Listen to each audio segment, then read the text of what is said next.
próxima quinta-feira, mais precisamente no dia 2 de abril, o nosso querido e inesquecível irmão Chico Xavier estaria completando 105 anos. E nós, fazendo uma retrospectiva da vida desse irmão, a gente vai encontrar coisas interessantíssimas no que diz respeito à sua existência material entre nós. É que o Chico, ele sempre foi motivo de questionamento, de discórdia. Haja visto que, aos 21 anos de idade, vem a publicação do seu primeiro livro, Parnaso, Dialeto do Mundo. Um livro que causou, vamos dizer assim, reviravolta, que foi motivo até de ação judicial. E o Chico, sempre que ele comparecia a um programa de televisão ou dava entrevista, ele era bastante questionado. Porque se sua obra era fraudulenta ou não. Pois bem, uma certa ocasião, o nosso amigo, trabalhando como, vamos dizer, mensageiro, aquela pessoa que entregava as correspondências, logo quando ele começou o seu trabalho de escriturário, ele, certa ocasião, em Pedro Leopoldo, saiu com um envelope para destinar até Belo Horizonte. E nessa época, o transporte era precário. Só tinha ônibus de 2 em 2 horas, apesar de ser uma distância pequena. Hoje se faz em 30 minutos, mas naquela época era difícil. E o Chico, já no final do expediente, e prestes a perder o transporte, porque o horário já estava bastante adiantado, ele se dirige para pegar o ônibus. Nesse interim, ele ouve vozes, chamando tio Chico, tio Chico, tio Chico. Aí quando ele olha, tem 2 garotos descalços, maltrapilhos, correndo. Aí o Chico parou. Aí quando os garotos se aproximaram, o Chico perguntou: meu filho, o que é que vocês querem? Aí os garotos disseram o seguinte: tio Chico, nós queremos só te dar um abraço. Nesse momento, o Chico perdeu o ônibus, porque embora que o motorista tenha insistido, não, Chico, eu espero mais um pouquinho, não, pode ir embora que eu me entendo com o meu chefe. E assim era o nosso querido Chico. E sobre essa passagem da vida dele, ele disse que foi a mais emocionante, a mais bonita que ele passou. Daí a grandeza espiritual, que muita gente ainda não entende, porque o Chico era meigo, era doce, era amável. Gente mesmo da doutrina espírita reconhece que o Chico não tomava atitudes mais severas, E quando me perguntam, mas por que o Chico era desse jeito e tal, Porque se ele fosse mais rigoroso, talvez. Não, gente. O que acontece é que o Chico, ele já praticamente chegou na plenitude do amor incondicional, o amor irrestrito, aquele deixado pelo Cristo, que é o amor, a verdade de todas as coisas. E o Chico chegou a esse patamar. sendo capaz de oferecer até outra face, né? Então, quando a pessoa chega a esse estágio, ele tem essas qualidades, né? É brando, não se ofende, né? Então, essa é a característica do nosso querido irmão. E hoje, lembrando mais uma passagem do livro do nosso irmão de Lucas, né? Nós vamos ler aqui uma mensagem, o valor das pequenas coisas. Sempre que te decidas a concretizar ideias e planos na exaltação do bem, recorda que Jesus, o governador da terra, começou o apostolado da redenção humana no obscuro recanto da estrebaria. Procure fazer as pequenas coisas de maneira extraordinária. Muitas vezes esperamos que coisas grandes aconteçam em nossa vida para nos comportarmos grandiosamente. Esperamos um trabalho considerado importante para mostrarmos todos os nossos talentos. Aguardamos encontrar a pessoa ideal dos nossos sonhos para demonstrar todo o nosso amor. Mas, enquanto todas essas grandezas não se realizam, somos medíocres no trabalho que Deus nos deu. Vivemos infelizes com as coisas que já conquistamos e não mostramos todo o nosso amor pelas pessoas que se afeiçoaram a nós. Infelizmente, não somos pessoas extraordinárias diante dos chamados acontecimentos de menor importância. Talvez isso explique o motivo pelo qual as grandes coisas se acham distante de nós. Quem não é grande nas pequenas coisas, sempre permanecerá pequeno diante das grandes coisas. Bezerra de Menezes nos convida a pensar na estrebaria onde Jesus nasceu. Foi a partir dela que o Mestre mudou a história da humanidade. Foi a partir dela que Jesus se apresentou aos homens como o caminho, a verdade e a vida. Aceite a sua estrebaria e faça dela o trampolim de acesso às grandes coisas que Deus reservou a você. Meus irmãos, minhas irmãs, mais uma vez é gratificante receber nesta casa e hoje, contando com a presença do nosso querido irmão Jacinto, que vai discorrer um pouco sobre o nosso querido codificador Allan Kardec. Quero ressaltar também o momento de alegria de contar com o nosso coral, né, ou melhor, grupo musical, né, que sob a batuta do maestro Paulinho, né,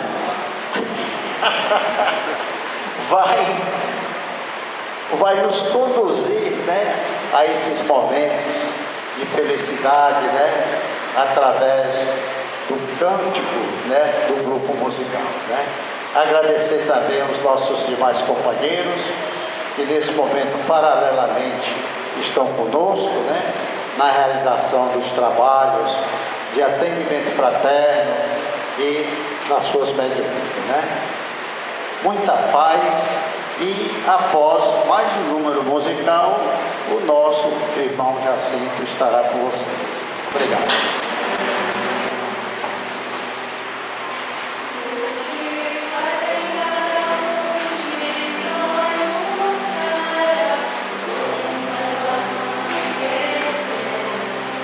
Encontrar em cada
está substituindo o nosso grupo musical Francisco de Assis. E eles que têm o apoio do Centro Espírita Francisco de Assis, e são todos jovens da evangelização daqui do Francisco de Assis. Então, é um prazer, eles estão agora, tem só eu, né? Porque eu não sou da voz, mas sou do instrumento. Então, a gente está atrás de outra pessoa da voz, mas eles continuaram com esse estilo. Então, o trabalho deles é muito bonito e agradeço a cada um de vocês que tem está lá. Obrigado. Caro irmão, cara irmã, que Deus te dê a tua paz. Meu amigo deixou seu dinheiro, sua herança e os direitos que tinha.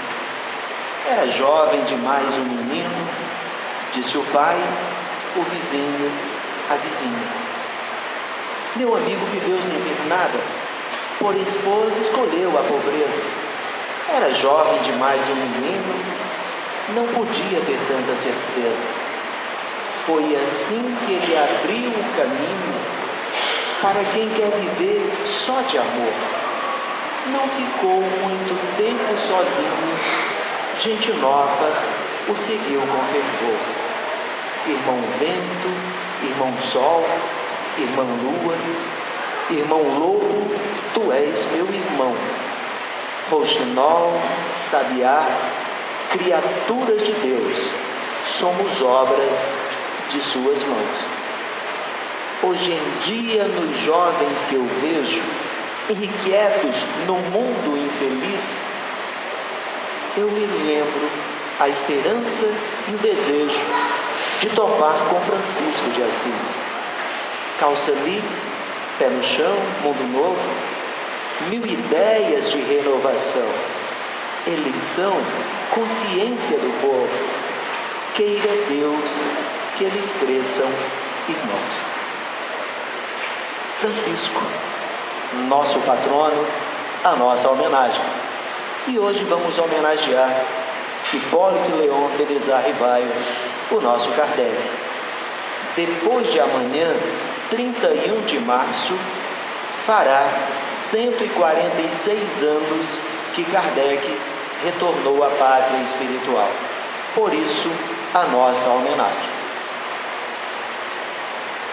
Dr. Rivaio, professor Rivaio, mestre leonês, nasce na cidade de León no dia 3 de outubro de 1804. A família tradicional, católica, o pai, inclusive, juiz. Como toda criança tem sua infância, tem sua vida em Lyon. Ao completar 12 anos, seus estudos na cidade se completam. E os pais o levam para Yverdon, na Suíça. E ele vai estudar com Pestalozzi, que era, na época, o grande mestre europeu. Kardec chega lá com 12 anos. Aos 14, ele já passa a dar aulas de reforço àqueles jovens mais atrasados, com consentimento de Pestalozzi. Com 17 anos, ele já começa de uma forma mais presente a substituir Pestalozzi em algumas aulas, então tornando-se já aquele discípulo, aquele que conseguia perceber, captar, entender melhor aquela postura que Pestalozzi, trazendo novidades no momento educacional, no momento profissional, já levava aqueles jovens da época. Com 19 anos, Kardec começou a ouvir falar de magnetismo, que estava na Europa em ebulição. Muita gente já falando, já estudando, já questionando. Mesmer tinha há pouco tempo começado a traduzir, a orientar, a esclarecer a respeito. Aos 20 anos, Pestalozzi fecha a sua escola e Kardec, Rivail, retorna à França, mais precisamente a Paris, e começa a ensinar. Começa, já que lá em Yverdon com Pestalozzi, estudou filosofia, estudou ciências, matemática, línguas. Ele passou inclusive a traduzir para o alemão obras de Fénelon. Passou a escrever obras, algumas delas até sendo adotadas na Universidade Francesa. Então, alguém imbuído de ideias educacionais, imbuído de descoberta, de conhecimentos que naquela época eram mais difíceis. Estamos vivendo início do século XIX. Então a carência cultural, mesmo na Europa, era muito alta. E ele traz essas ideias de Pestalozzi, inclusive fundando uma escola em Paris com aquelas ideias que Pestalozzi defendia. Passa então a dar aula, escrever, participar ativamente, digamos, de uma ascensão cultural daqueles jovens da época, conseguindo inclusive tempo para ensinar aritmética, para ensinar astronomia, química, física a jovens pobres franceses em Paris. Chega aos 27 anos e conhece Gabrielle Baudet, ou Amélie Baudet, jovem, embora mais velha que ele, culta, poetisa e pintora. Amélie Baudet, sua esposa, torna-se esse refúgio, esse apoio. Não se enganem, nós necessitamos enormemente de alguém para nos apoiar, nos orientar, e não conseguimos caminhar sozinhos. Nossas vitórias são coletivas. Feliz daquele, feliz daquela que tem alguém que dá esse apoio, esse suporte. Falamos muito pouco de Amélie Baudet. No entanto, é uma figura fundamental para a doutrina. Se não, vejamos, mais à frente, quando Kardec sofre todas as pressões que iremos falar adiante, onde se refugiava? Na calma de Dona Amélie, no apoio. Aquele lar repleto de paz, de harmonia, de amor, foi aconchego de muitos amigos, tanto encarnados quanto desencarnados. Só que Kardec, depois de casado, tem alguns problemas financeiros. Um tio que era viciado em jogo tornou-se seu sócio e perdeu todo o dinheiro deles. Depois se organiza e um comerciante amigo torna-se sócio, também perde tudo. E ele passa a trabalhar dando as aulas e ainda fazendo serviços de contabilidade em algumas empresas para sobreviver junto com a esposa. Vai caminhando na sua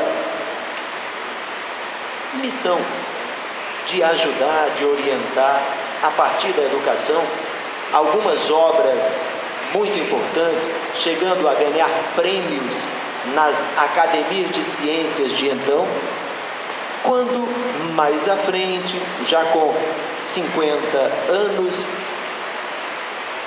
falam-lhe inicialmente sobre as mesas girantes. Havia na época, e estamos na segunda metade do século XIX, mais precisamente 1854, e era moda em Paris e em muitos locais do planeta as mesas pularem, girarem, falarem. Então, o fenômeno das mesas girantes, responderem a perguntas, e Fortier fala-lhe a respeito. Ele diz: uma mesa falar? Só vou acreditar quando descobrir na mesa cérebro, nervos, um corpo físico. Mas vai a uma reunião na casa da senhora Claire Maison, já 1855, chegando aos 51 anos de idade. E ele tem a oportunidade de assistir uma reunião das mesas falantes girantes e reflete: é impossível que haja, num contexto desse, respostas inteligentes se não houver uma inteligência por trás. E resolveu começar a pesquisar a respeito. Foi-lhe entregue cerca de 50 cadernos com comunicações anteriores. E ele começa a sua caminhada buscando entender aquele contexto. Essa caminhada leva-nos à primeira publicação do Livro dos Espíritos, em 18 de abril de 1857. Livro dos Espíritos, marco inicial da doutrina. Após seu estudo metódico, todo o seu ceticismo, porque Kardec sofreu o que nós chamamos hoje de bullying. Ele vinha de uma família católica e vai estudar em escola protestante. Muitos dos seus colegas tinham outras religiões. Então, ele não deixa de ter sofrido o nosso bullying atual, preconceitos, críticas. E ele pensava consigo: deveria haver algum modo de unirmos as religiões e não houvesse tantos conflitos, tantos preconceitos. Tem, portanto, a oportunidade, com a mensagem dos Espíritos, de trazer uma nova linguagem, uma nova visão.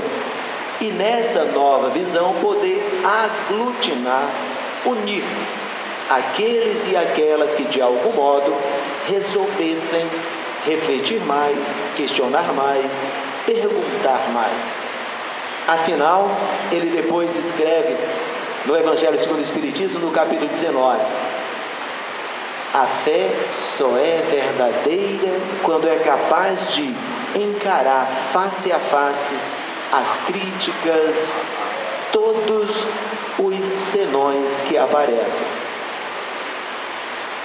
Ora, Kardec começa, e a gente sugere que depois você olhe com carinho a introdução do Livro dos Espíritos. Na introdução ele começa lembrando que para palavras novas necessitam significados novos. E havia um novo significado. Daí ele nos traz Espiritismo e Espírita. A primeira vez que essas palavras são registradas é na introdução do Livro dos Espíritos. Havia espiritualismo, mas não espiritismo. Havia espiritualista, mas não espírita. Depois lembra-nos uma confusão que ainda hoje temos acerca de alma. Lá no início da introdução do Livro dos Espíritos. E o Livro dos Espíritos torna-se a espinha dorsal da doutrina. Primeira obra, repleta de perguntas e respostas, ao todo 1018. Ressalte-se que essa edição que nós estudamos hoje é a segunda. Ela é de 10 de março de 1860. A primeira de 1857 tem apenas 551 perguntas. Divide-se em 4 capítulos. Afora a introdução, prolegômenos. Nós temos o livro primeiro, ou capítulo primeiro, ou parte primeira, quando trata das causas primárias. E vamos, digamos, usar uma comparação. Essa obra básica, fundamental, o início de tudo, poderíamos comparar como um grande condomínio. E esse condomínio com espaço para as novas construções. A portaria seria a introdução do Livro dos Espíritos. E poderíamos colocar também, junto com Prolegômenos, o livro que é o Espiritismo. Traz o início do que seja esse condomínio. Esse primeiro livro, primeira parte, ou vida, quando se trata primeiro ou causas primárias, depois é desenvolvido em parte no livro A Gênese, em parte a própria obra, o Livro dos Espíritos. Temos uma segunda parte, um segundo livro, Vida Espírita ou Vida dos Espíritos. Essa segunda parte, digamos, segundo prédio do nosso condomínio, foi ampliado. Nessa ampliação, uma parte ficou para a Gênese, outra parte para o Livro dos Médiuns. Livro dos Médiuns, primeira edição, 1861. E se você o pega, tem logo após a capa, continuação do Livro dos Espíritos. Vem tratando da vida espírita e principalmente, se a gente voltar ao Livro dos Espíritos, questão 459. Existe qual a influência dos espíritos em nossas vidas? Kardec pergunta. Resposta: muito maior do que vocês imaginam. Na realidade, eles vos dirigem. O Livro dos Médiuns vem trazendo essas explicações das influências espirituais sobre nós, trazendo-nos explicações sobre mediunidade, todo esse desenvolvimento, todo esse estudo, trazendo sobre as doenças da alma, obsessões, trazendo sobre a necessidade moral daqueles que de algum modo adentram a caminhada mediúnica. Então, o Livro dos Médiuns é uma obra fundamental àqueles que querem desenvolver um pouco mais o conhecimento, o estudo, aprofundar-se sobre as relações entre nós e os espíritos e nós. Em 1864, Kardec, no nosso condomínio, amplia na terceira parte, terceiro livro das leis morais, amplia com o Evangelho segundo o Espiritismo. Evangelho segundo o Espiritismo é a obra espírita que vem nos trazendo sobre o ensinamento moral de Jesus. Temos, por exemplo, no capítulo 5, Bem-aventurados os aflitos, o momento de Jesus no Sermão da Montanha. Bem-aventurados os que choram, porque serão consolados. E alguém pergunta, por que todo mundo que chora não é consolado? Por que todo mundo chora? E vem nesse capítulo riquíssimo, Justiça das Aflições, mostrando-nos que não há injustiça da parte de Deus para conosco que sofremos. Lembra causas atuais das aflições, que a gente pode refletir e descobrir por que eu sofro. Lembra, por exemplo, Kardec, quantos relacionamentos são difíceis, porque nesses relacionamentos nós não colocamos sentimentos verdadeiros, mas buscas de vaidades, busca de segurança financeira, busca de organizações familiares, ou seja, o mais importante na relação esqueceu-se, e com isso a relação não perdura. Temos, por exemplo, no capítulo 3, quando trata dos mundos, lembrando Jesus, capítulo 14 do Evangelho de João. Logo no primeiro capítulo, no primeiro versículo: não fiquem preocupados os vossos corações, acreditai em Deus, acreditai em mim, há muitas moradas na casa do meu Pai. Então o capítulo 3 vem lembrando dessas moradas, lembrando-nos de mundos inferiores, superiores, iguais à Terra, na classificação que ele coloca: mundos primitivos, primeiras reencarnações nossas, e com isso, dificuldades ainda da caminhada moral. Mundo de provas e expiações, a Terra, onde o mal supera o bem. Mundos de regeneração, próximo estágio da Terra. Mundos felizes, onde o bem supera o mal. E mundos puros, onde só existe o amor. Lembra nessa obra magistral também uma situação bem nossa, quando nos fala da humildade.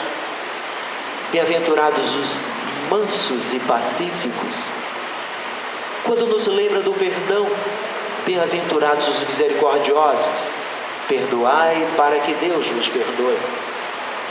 Lembra-nos no Evangelho segundo o Espiritismo, no capítulo 14: honrai a vosso pai e vossa mãe.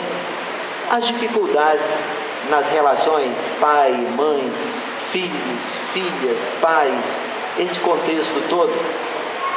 Por exemplo, no capítulo 14, no item 9, há uma mensagem de Santo Agostinho: a ingratidão dos filhos e os laços de família. Algo bem presente no nosso cotidiano. No capítulo 15, trata-nos: fora da caridade não há salvação. Ou seja, momentos de Jesus onde os seus ensinamentos, às vezes não entendidos, são explicados, orientados. Capítulo 15 tem, por exemplo, a parábola do bom samaritano, maravilhosa, que lembra-nos os ensinamentos de Jesus, tão presentes, tão ricos. Ainda também, no Evangelho segundo o Espiritismo, nós temos no capítulo 27, tratando da prece, da oração: pedi e obtereis. E no capítulo 28, coletânea de preces, modelos de preces que possam nos ajudar no nosso cotidiano. Preces para os nossos anjos guardiões, para nós mesmos, preces para os outros, para sofrimentos, para aqueles desencarnados nossos, recém-desencarnados ou há muito tempo, para aqueles que pedem de algum modo e necessitam de preces. Ou seja, esse terceiro livro, do Livro dos Espíritos, das Leis Morais, foi ampliado na obra O Evangelho segundo o Espiritismo. Em 1865, Kardec nos traz uma outra obra, O Céu e o Inferno, ou A Justiça Divina segundo o Espiritismo, que vem tratando do quarto livro, ou quarta parte do Livro dos Espíritos, quando fala de esperanças e consolações. O livro Céu e Inferno lembra-nos primeiramente o que seja o céu, o que seja o inferno. Lembra-nos da passagem, nosso momento de desencarne. Lembra-nos, na segunda parte desse livro, exemplos: espíritos felizes, espíritos sofredores, espíritos suicidas. Eles foram evocados, trouxeram suas mensagens, explicando suas realidades após o desencarne e suas esperanças posteriores. Espíritos felizes falando das dificuldades que sofreram e como foram importantes no seu retorno, contando-nos o porquê daquelas dificuldades. Espíritos sofredores mostrando-nos como foram suas vidas e o que, no popular, colheram de seus plantios equivocados.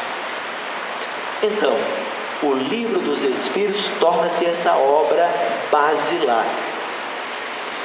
Há ainda, e devemos essa obra principalmente a dona Amélie Baudet, a obra ou o livro Obras Póstumas.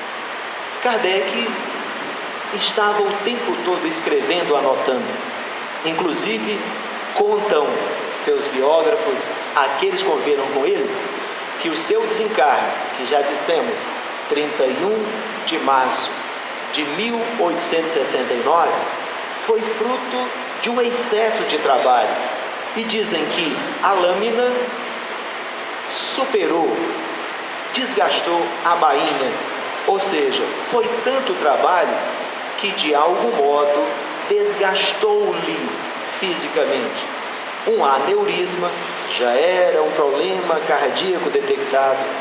Amigos dele orientavam para ele reduzir o pique do trabalho, amigos espirituais orientavam, mas ele tinha aquele ritmo seu, e entre 11 horas e meio-dia, uma pessoa chega à sua casa. Ele estava se preparando para se mudar para um local maior, tanto material ele tinha em casa, e pediu a revista espírita. Ele entrega a revista e só em janeiro de 1858 ele começa a escrever a revista espírita. Era um periódico semanal tratando de todos os questionamentos que ocorriam no seu cotidiano, no cotidiano da doutrina. Em 1º de abril de 1858, funda a Sociedade de Estudos Parisienses, primeiro centro espírita. E ainda também se caracterizava por viajar, por responder às pessoas, aqueles detratores que acontecem bastante, se não vejamos. Estamos há mais de 150 anos disso, e ainda hoje sofremos preconceitos. Imagina os preconceitos que Kardec sofreu. Imagine as dificuldades, quantas críticas, quer das religiões, dos líderes religiosos, quer de estudiosos, cientistas. Então as críticas foram enormes e ele respondia a todas. Então era um trabalho muito intenso. Às vezes viajava para visitar confrades e dava palestras, fazia discursos. Tem inclusive uma obra onde resumiram essa viagem de 1852. Ele vai em Lyon, Bordeaux, várias cidades, tanto para visitar confrades, como para reforçar, orientar, conversar com tantos e tantas, para que a doutrina possa ainda mais caminhar. Um dos que chegou a conversar com ele, era mais jovem e depois se torna um grande trabalhador, foi Leon Denis. Leon Denis, ainda jovem, conhece Kardec, depois nos traz obras maravilhosas como O Problema do Ser, do Destino e da Dor, O Grande Enigma. Então muitas obras, quem depois quiser, há obras belíssimas de Leon Denis, que a gente possa ainda se aprofundar na doutrina. Então, Kardec vem com essa missão. Primeiro, porque escolheu esse nome. Na realidade, Zéfiro, que era um trabalhador espiritual, que estava presente em muitas atividades, falou-lhe que ele, numa reencarnação anterior, na época de Júlio César, imperador romano, tinha morado, vivido nas Gálias. As Gálias eram aquela região que hoje é a França, e ele tinha sido um sacerdote, um druida, e como druida tinha esse nome, Allan Kardec. Ora, como ele já tinha como professor Rivaio obras, toda uma fama, todo um nome na educação francesa e na educação europeia, para um novo empreendimento era conveniente que, digamos, ele tomasse um outro nome, para que a sua fama, a sua importância como educador não interferisse no novo empreendimento. Daí a sugestão, e ele aceita e passa a assinar as obras espíritas como Allan Kardec. Esse missionário, conta-nos Humberto de Campos, no livro Cartas e Crônicas, um momento riquíssimo. Lembra Humberto de Campos, o irmão X depois, já que como Humberto de Campos, ele escreve uma obra com a psicografia de Chico Xavier e chega até aos tribunais. A obra é Brasil, Coração do Mundo, Pátria do Evangelho. Torna-se famosa a obra e a família de Humberto de Campos reivindica direitos autorais. E houve dificuldades jurídicas para Chico, para Febre. Após esse contexto, ele passa a escrever Irmão X. Ele conta que, na noite de 31 de dezembro de 1799, início do século XIX, há uma reunião no plano espiritual.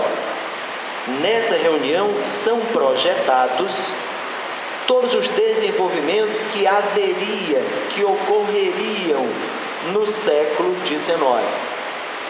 E as pessoas mais importantes do planeta participaram. Espíritos superiores também participaram. Nessa época, no planeta Terra, a pessoa mais importante era Napoleão Bonaparte. E Napoleão, em desdobramento, estava dormindo, foi retirado do corpo, participou dessa reunião.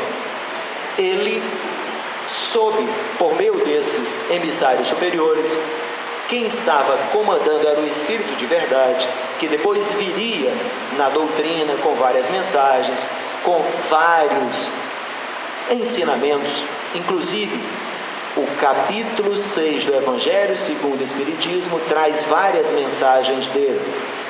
No Evangelho segundo o Espiritismo tem muitas mensagens do Espírito de Verdade. É passado para Napoleão, em espírito, as mudanças que iriam ocorrer no planeta.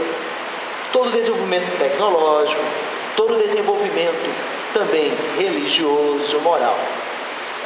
E, veja lá, Napoleão, em espírito, participando, conhecendo, como, repito, a pessoa encarnada mais importante da época. Estava dominando todas aquelas regiões próximas à França. E foi orientado para que ele, de algum modo, não continuasse com seus planos de ir adiante. Ele queria chegar até a nossa União Soviética ou Rússia atual. Foi onde ele, digamos, se perdeu sua batalha. Orientando que também para lá havia necessidade de uns progressos nesse século. E, conta irmão X Humberto de Campos, ao terminar a reunião, o espírito que trouxe Napoleão de volta ao corpo foi o nosso, 4 anos depois, Hippolyte Léon Denisard Rivail, que também iria reencarnar na França, queria participar dessa caminhada. Para a gente lembrar, nesse contexto de irmão X, que nada que está a acontecer, acontece aleatoriamente. Há todo um planejamento espiritual. Só que a espiritualidade superior não pode fazer a parte que nos compete. Há, digamos, orientações, sugestões, mas o que nos compete é incumbência nossa. Mesmo Kardec, se não quisesse realizar sua missão, não realizaria. Outro faria, porque havia necessidade que no século XIX a doutrina chegasse até nós. Se não fosse por ele, seria outro. mas era necessidade para a evolução moral do nosso planeta a sua chegada. Que nós também possamos pensar para conosco. Cada um de nós tem suas missões. Se nós ainda não somos tão importantes, são missões menores, mas são de nossa incumbência. Às vezes como pai de família, como mãe de família, como líder de uma família, como líder de algum grupo, como chefe numa repartição, como dono de uma empresa. Todos nós temos a oportunidade e a preparação de realizar algo que é de nossa incumbência, de nossa responsabilidade. E com certeza, se desempenhamos bem o nosso papel, iremos favorecer a nós e a todos e todas que participarão dele. Não se engane. Se de algum modo você é um empresário com uma dimensão maior, quantas famílias não são ajudadas? Quantos não são alimentados? Quantos empregos? E às vezes nós, fazendo uma leitura apressada de uma mensagem de Jesus, não entendemos essa dimensão. A mensagem é a seguinte: um jovem se aproxima de Jesus e pergunta o que ele precisa fazer para, digamos, ganhar o reino dos céus. E Jesus fala, digamos, dos mandamentos que Moisés nos trouxe na tábua da lei, que está no livro do Êxodo, a partir do capítulo 20. Os mandamentos, digamos assim. E o jovem diz que faz todos. Jesus disse: se você quiser ser perfeito, vai, dá o que tendes e segue-me. E o jovem se entristece e vai embora. E Jesus arremata: é mais fácil um camelo passar pelo buraco de uma agulha do que um rico entrar no reino dos céus. E alguns, numa leitura apressada, acham que a riqueza é um empecilho, digamos, para a nossa evolução. Não é. Esse próprio capítulo, no caso é o capítulo 16 do Evangelho segundo o Espiritismo, lembra, digamos, a necessidade da riqueza. Se não fosse a riqueza, o progresso não haveria. Quaisquer pesquisas, quaisquer desenvolvimentos precisam de um aporte financeiro. A fragilidade nossa é o que nós fazemos com essa riqueza e nos comprometemos. Então, a doutrina espírita traz-nos sempre essa explicação, essa orientação.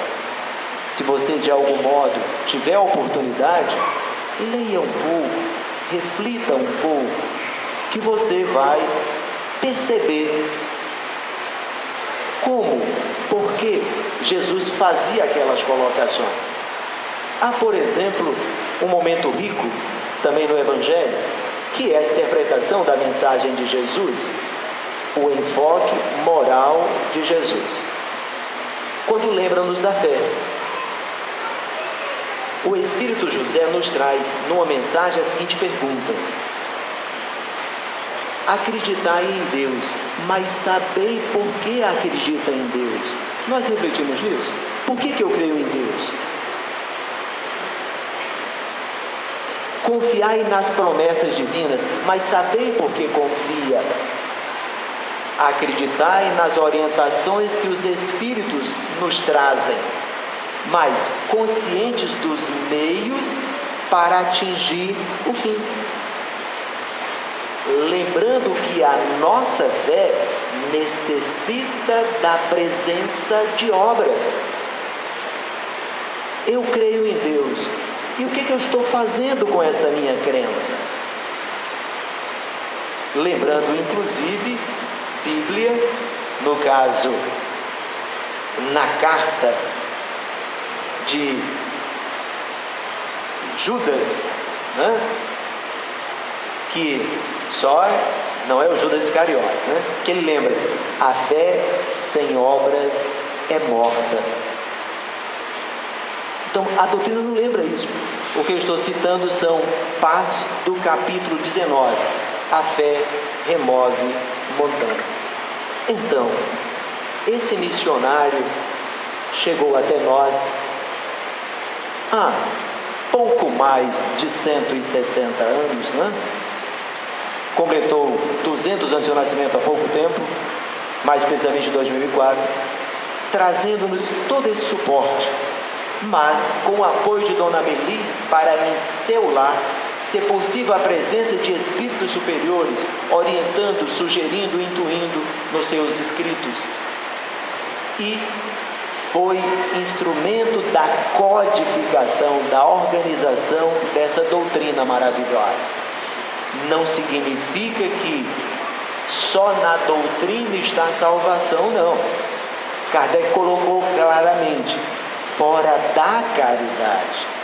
E a caridade eu posso fazer em qualquer denominação religiosa. Então, caridade para a mensagem espírita é o amor transformado em obras, em ação. A oração, na realidade, é rezar e agir. Ora e age. Então, para nós, Kardec, esse trabalhador de escola que esteve até nós, foi preponderante em toda essa caminhada. Mas precisamos continuar. Agradecemos toda a sua beleza, a sua misericórdia, mas agora, digamos, a bola está conosco. Do mesmo modo como o Mestre Jesus trouxe sua mensagem de amor, trouxe sua vivência, passou para nós agora o contexto. Que a gente possa, digamos, essa bola matar no peito e fazer o gol. Através de humildes palavras, nós viemos te agradecer por tantas graças recebidas. Obrigado, viemos dizer. Obrigado, Jesus, obrigado. Nunca vou me cansar de dizer. Agradeço, meu Deus, agradeço ao Espiritismo pertencer. E se as dores me batem à porta, as tristezas, decepções, saberei como recebê-las e chamá-las de minhas lições. Obrigado, Jesus, obrigado. Nunca vou me cansar de dizer. Agradeço, meu Deus, agradeço ao Espiritismo pertencer. Obrigado a vocês, muito obrigado. Que Deus te dê a tua paz. Graças a Deus. Para Jesus.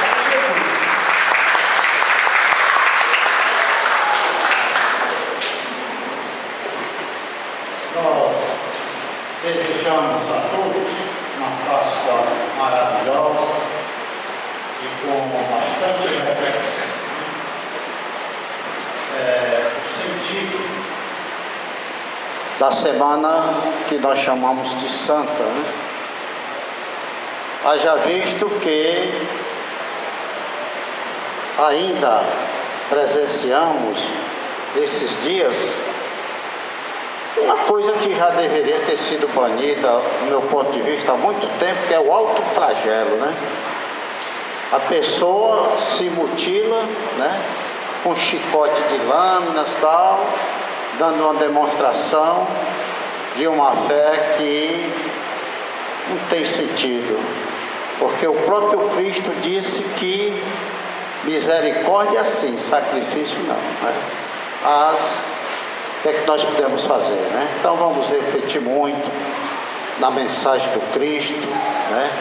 Para nós sentirmos a mensagem que Ele nos deixou. Meus irmãos, nós continuamos nosso trabalho, não será feriado, né? É como diz André Luiz, a vida não cessa. Talvez sábado é que a casa estará fechada devido a cursos, né? Evangelização infantil, mas nós teremos o nosso trabalho normal. Inclusive uma palestra de quarta-feira, que será proferida pelo nosso querido irmão Maírton. Ele está dando continuidade àquele tema Conhece-te a ti mesmo, e sabemos que é uma abrangência muito grande, né? Ele fala em depressão, fala em ansiedade, enfim, fala em muitos problemas que afligem, né, o nosso espírito.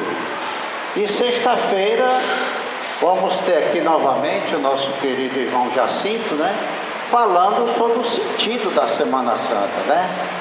Como é que a doutrina espírita vê essa semana que muitos chamam de santa, né? Mas é quando ocorre, né, um número desenfreado de acidentes, de crimes, né, devido aos feriados. Mas nós estaremos aqui na casa. Pois bem, nós gostaríamos de agradecer mais uma vez a presença de vocês, né? Que a nossa gratidão pela colaboração, notadamente do cupom e da nota fiscal. E hoje nós tivemos aqui, no momento de confraternização, um almoço, né, onde trabalhadores e outros amigos, né, compartilharam com essa recepção maravilhosa, e que Deus, o Pai de infinita bondade, nos conduza aos lares e que todos tenham uma semana de bênção. Muita paz e que assim seja.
Muito obrigado mais uma vez.